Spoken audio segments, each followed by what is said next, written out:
ಯೇಸುಕ್ರಿಸ್ತನ ಬಳಿಗೆ ಬರುವಾಗ ರಕ್ಷಣೆ. ಯೇಸು ಎಂಬ ಹೆಸರಿಗೆ ತನ್ನ ಜನರನ್ನು ಅವರ ಪಾಪಗಳಿಂದ ಬಿಡಿಸಿ ಕಾಯುವನು ಎಂದು ವಿವರಣೆ. ಮತ್ತಾಯ 1ನೇ ಅಧ್ಯಾಯ 21ನೇ ವಚನ. ಅನೇಕರು ಇನ್ನೂ ರಕ್ಷಣೆ ಹೊಂದದಿರುವುದಕ್ಕೆ ಕಾರಣ ತಮ್ಮ ಪಾಪಗಳನ್ನು ತೊರೆದು ಮಾನಸಾಂತರ ಪಡೆದೇ ದೇವರ ಕಡೆಗೆ ತಿರುಗದೇ ಇರುವುದೇ ಆಗಿದೆ.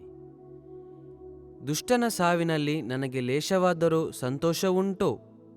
ಯೆಹೆಜ್ಕೇಲನು 18ನೇ ಅಧ್ಯಾಯ 23ನೇ ವಚನ ಎಂದು ಕರ್ತನು ಕೇಳುತ್ತಾನೆ. ಪ್ರಾರ್ಥನೆ ಮಾಡಬೇಕೆಂದು 2 ಮನುಷ್ಯರು ದೇವಾಲಯಕ್ಕೆ ಹೋಗುತ್ತಾರೆ. ಒಬ್ಬನು ಫರಿಸಾಯನು, ಮತ್ತೊಬ್ಬನು ಸುಂಕದವನು.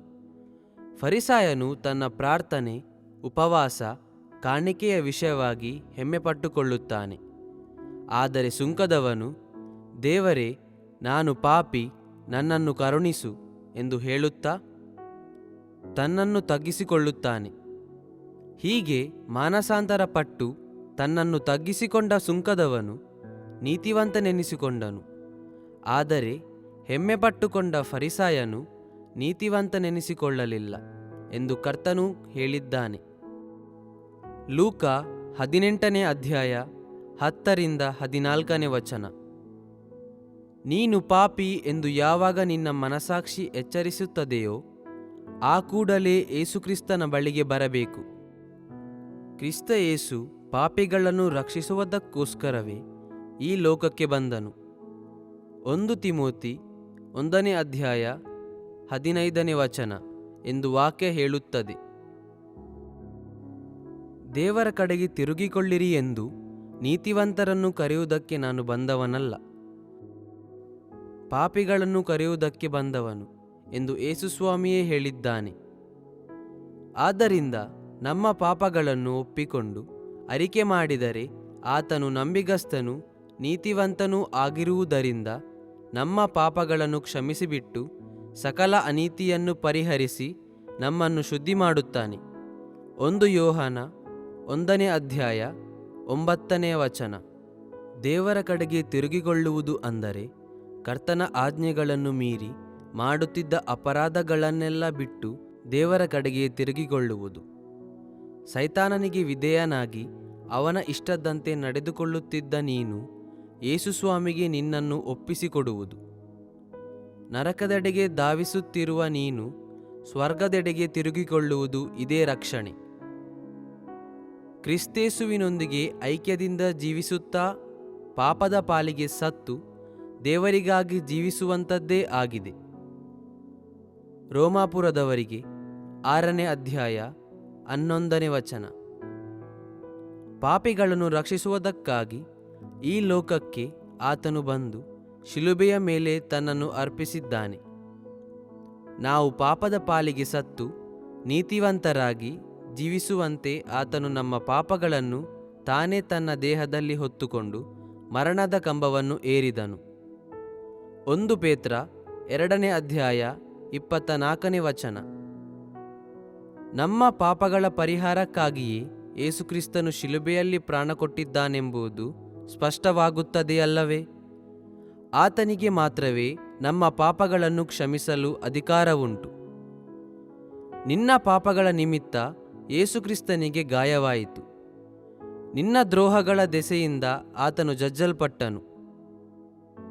ನಿನಗೆ ಪಾಪಕ್ಷಮೆಯನ್ನು ಸಮಾಧಾನವನ್ನು ಕೊಡುವುದಕ್ಕಾಗಿ ಯೇಸುಸ್ವಾಮಿ ಶಿಲುಬೆಯಲ್ಲಿ ತನ್ನ ರಕ್ತವನ್ನು ಸುರಿಸಿದನು. ಯೆಶಾಯ 53ನೇ ಅಧ್ಯಾಯ 5ನೇ ವಚನ. ದೇವರು ಪಾಪಜ್ಞಾನವಿಲ್ಲದೆ ಆತನನ್ನು ನಮಗೋಸ್ಕರ ಪಾಪಸ್ವರೂಪಿಯಾಗಿ ಮಾಡಿದನು. 2 ಕೊರಿಂಥ 5ನೇ ಅಧ್ಯಾಯ 21ನೇ ವಚನ. ಹೌದು, ಕುಡಿಕನನ್ನು ಮಾರ್ಪಡಿಸಲು, ವ್ಯಭಿಚಾರಿಯನ್ನು ಮಾರ್ಪಡಿಸಲು, ದುರ್ಮಾರ್ಗಿಯನ್ನು ಕ್ಷಮಿಸಲು ಯೇಸುಸ್ವಾಮಿ ಅವರಲ್ಲಿ ಒಬ್ಬನಾದನು. ಆತನು ಯಾವ ಪಾಪವನ್ನೂ ಮಾಡಲಿಲ್ಲ. ಪಾಪವಿಲ್ಲದ ಪರಿಶುದ್ಧನಾದ ಆತನು ನಿನಗಾಗಿ ಪಾಪಸ್ವರೂಪಿಯಾದನು. ನಿನ್ನ ಪಾಪ ದ್ರೋಹಗಳನ್ನು ತೊಳೆದು ನಿನ್ನನ್ನು ವಿಮೋಚಿಸುವ ಸಲುವಾಗಿ ತನ್ನ ಪವಿತ್ರವಾದ ದೋಷವಿಲ್ಲದ ಅಮೂಲ್ಯ ರಕ್ತವನ್ನು ಸುರಿಸಿದನು.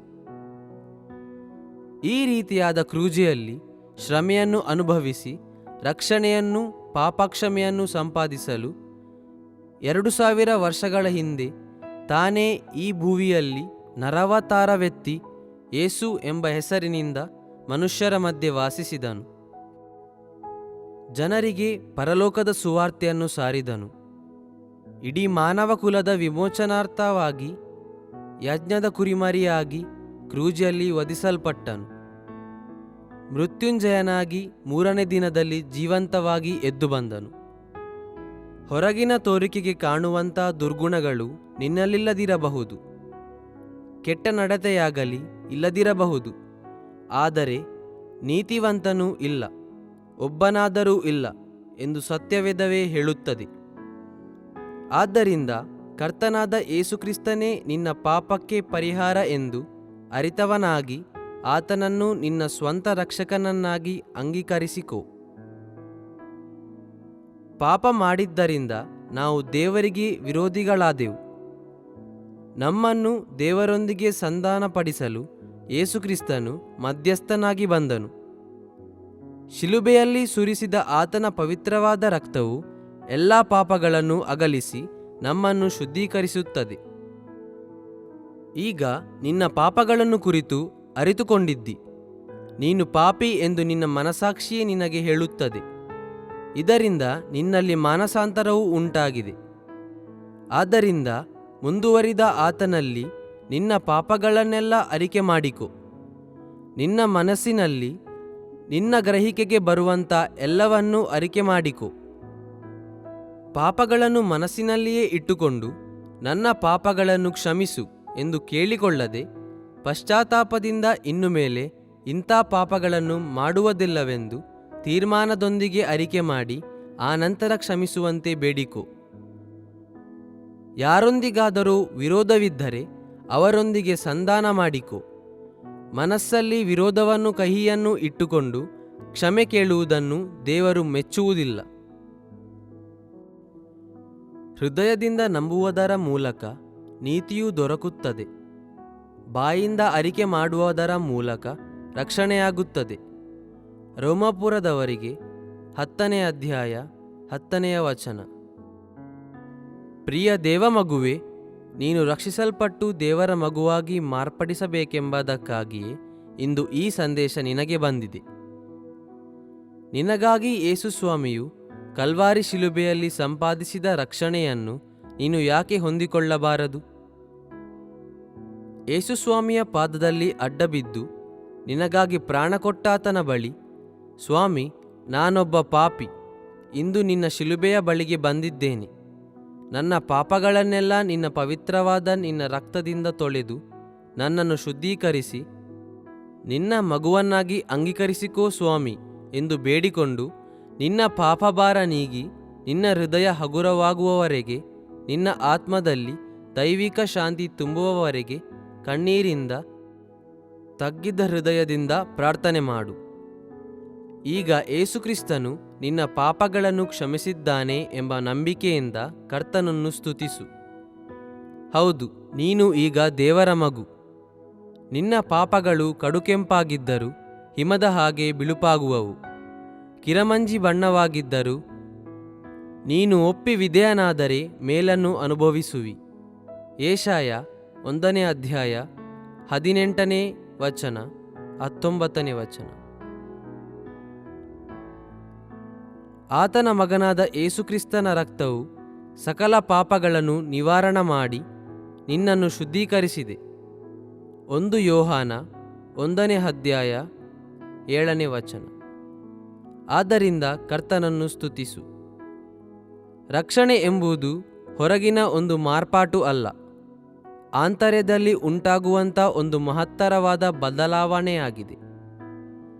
ರಕ್ಷಣೆಯ ಒಳಗೆ ಬರುವಾಗ, ಈಗ ನಾನು ದೇವರ ಮಗು ಎಂಬ ದೃಢವಾದ ನಂಬಿಕೆ ನಿಮ್ಮೊಳಗೆ ಉಂಟಾಗುವುದು. ದಿನೇ ದಿನೇ ನಿಮ್ಮ ಆಂತರ್ಯವು ನೂತನವಾಗುತ್ತಾ ಕ್ರಿಸ್ತೇಸುವಿನ ಸಾರೂಪ್ಯದೆಡೆಗೆ ನಿಮ್ಮನ್ನು ನಡೆಸುವುದು. ಆಳವಾದ ಆತ್ಮೀಕ ಅನುಭವದೊಳಗೆ ನೀವು ಬರುವಿರಿ. ಎಲ್ಲ ಮನುಷ್ಯರು ರಕ್ಷಣೆಯನ್ನು ಹೊಂದಿ ಸತ್ಯದ ಜ್ಞಾನಕ್ಕೆ ಸೇರಬೇಕೆಂಬುದು ಆತನ ಚಿತ್ತವಾಗಿದೆ. 1 ತಿಮೋತಿ 2ನೇ ಅಧ್ಯಾಯ 4ನೇ ವಚನ. ಮೇಲೆ ನಾವು ನೋಡುವ ವಾಕ್ಯದ ಪ್ರಕಾರ ಎಲ್ಲ ಮನುಷ್ಯರು ರಕ್ಷಣೆ ಹೊಂದಬೇಕೆಂಬುದಕ್ಕಾಗಿಯೇ ಯೇಸುಕ್ರಿಸ್ತನು ಈ ಲೋಕದಲ್ಲಿ ನರವತಾರವೆತ್ತಿ ಆರಾಧಿಸಲ್ಪಡಲಿಕ್ಕಾಗಲಿ ಘನಪಡಿಸಲಿಕ್ಕಾಗಲಿ ಅಲ್ಲ. ರಕ್ಷಣೆ ಎಂಬುದು ಯೇಸುಕ್ರಿಸ್ತನ ಮೂಲಕ ನಮಗೆ ಅನುಗ್ರಹವಾಗಿರುವ ಕೃಪಾದಾನ. ಇದಕ್ಕಾಗಿ ನಾವು ಯಾವುದೇ ಆದಂಥ ತೆರವನ್ನಾಗಲಿ ಕ್ರಯವನ್ನಾಗಲಿ ಸಲ್ಲಿಸುವ ಅಗತ್ಯವೂ ಇಲ್ಲ. ಏಕೆಂದರೆ ದೇವರು ಲೋಕದ ಮೇಲೆ ಎಷ್ಟೋ ಪ್ರೀತಿಯನ್ನಿಟ್ಟು ತನ್ನ ಒಬ್ಬನೇ ಮಗನನ್ನು ಕೊಟ್ಟನು. ಆತನನ್ನು ನಂಬುವ ಒಬ್ಬನಾದರೂ ನಾಶವಾಗದೆ ಎಲ್ಲರೂ ನಿತ್ಯ ಜೀವವನ್ನು ಪಡೆಯಬೇಕೆಂದು ಆತನನ್ನು ಕೊಟ್ಟನು. ಯೋಹಾನ 3ನೇ ಅಧ್ಯಾಯ 16ನೇ ವಚನ. ಯೇಸುಸ್ವಾಮಿಯು ತಾನೇ ಶಿಲುಬೆಯಲ್ಲಿ ರಕ್ತವನ್ನು ಸುರಿಸಿ ನಿನಗಾಗಿ ರಕ್ಷಣೆಯನ್ನು ಸಂಪಾದಿಸಿದ್ದಾನೆ. ಈ ಅಮೂಲ್ಯವಾದ ರಕ್ಷಣೆಯನ್ನು ನೀನು ಹೊಂದಿಕೊಳ್ಳದೆ ಅಲಕ್ಷ್ಯ ಮಾಡುವಿಯಾದರೆ ದಂಡನೆಗೆ ತಪ್ಪಿಸಿಕೊಳ್ಳಲಾರೆ. ಈಗಲೇ ಮಾನಸಾಂತರ ಪಟ್ಟು ಯೇಸುಕ್ರಿಸ್ತನ ಬಳಿಗೆ ಬಾ. ಆತನನ್ನು ರಕ್ಷಕನನ್ನಾಗಿ ಸ್ವೀಕಾರ ಮಾಡಿಕೊಂಡು ಇಹಲೋಕದಲ್ಲಿ ಸಂತೋಷವನ್ನು ಸಮಾಧಾನವನ್ನು ನಿತ್ಯರಾಜ್ಯವಾದ ಪರಲೋಕವನ್ನು ಬಾಧ್ಯ ಮಾಡಿಕೊಳ್ಳುವಿಯಾ? ಅಥವಾ ಮನಬಂದಂತೆ ಜೀವಿಸಿ ಇಹದಲ್ಲಿ ಸಮಾಧಾನವಿಲ್ಲದೆ ನಿತ್ಯರಾಜ್ಯವನ್ನು ಕಳೆದುಕೊಂಡು ನರಕಯಾತನೆಗೆ ಹೋಗುವಿಯಾ?